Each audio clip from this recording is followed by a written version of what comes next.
ಸಾರ್ವಜನಿಕ ವಲಯದ ಬ್ಯಾಂಕುಗಳ ಖಾಸಗೀಕರಣ ಹಾಗೂ ಬ್ಯಾಂಕಿಂಗ್ ನಿಯಮಗಳ ವಿಧೇಯಕವನ್ನು ವಿರೋಧಿಸಿ ಯುನೈಟೆಡ್ ಫಾರಂ ಬ್ಯಾಂಕ್ ಯೂನಿಯನ್ಸ್ ವತಿಯಿಂದ ಮಂಗಳೂರಿನ ಸ್ಟೇಟ್ ಬ್ಯಾಂಕ್ ಆಫ್ ಇಂಡಿಯಾ ಕಚೇರಿ ಬಳಿ ಪ್ರತಿಭಟನೆ ನಡೆಯಿತು.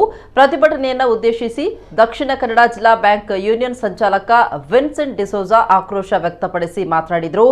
ಏನೇ ಬರಲಿ ಬ್ಯಾಂಕಿಂಗ್ ಕ್ಷೇತ್ರದ ಖಾಸಗೀಕರಣಕ್ಕೆ ಅವಕಾಶ ನೀಡುವುದಿಲ್ಲ ಅಂತ ಪ್ರತಿಭಟನಾಕಾರರು ಖಾಸಗಿಯವರಿಗೆ ಮಾರಲು ಹೊರಟ ಕೇಂದ್ರದ ನೀತಿಗೆ ಧಿಕ್ಕಾರ, ಕೇಂದ್ರದ ನೀತಿಗೆ ಧಿಕ್ಕಾರ. ಇನ್ಕ್ಲಾಬ್ ಜಿಂದಾಬಾದ್, ಇನ್ಕ್ಲಾಬ್ ಜಿಂದಾಬಾದ್. Red salute, red salute. आवाज दो.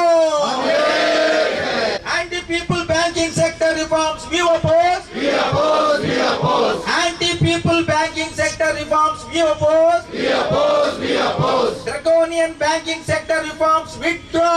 Withdraw, withdraw. Corporates opening branches we oppose. We oppose, we oppose. Public sector banks good for all. Good for all, good for all. Private public sector bank good for all. Good for all, good for all. Zindabad, Zindabad. Working class unity Zindabad.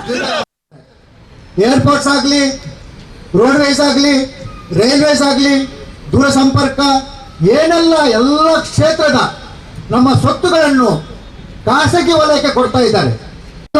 ನಮ್ಮ ಈಗ ಸಾರ್ವಜನಿಕ ರಂಗದ ಬ್ಯಾಂಕುಗಳನ್ನು ಖಾಸಗಿ ವಲಯಕ್ಕೆ ಕೊಟ್ಟರೆ ಖಂಡಿತವಾಗಿ ನಮ್ಮ ಜನಸಾಮಾನ್ಯರು, ಕೃಷಿಕರು, ಬಡ ಕಾರ್ಮಿಕರು ಹಾಗೂ ಎಲ್ಲ ತರದ ನಮ್ಮ ಈ what is that common people they have to invite rest from this privatization move of the central government.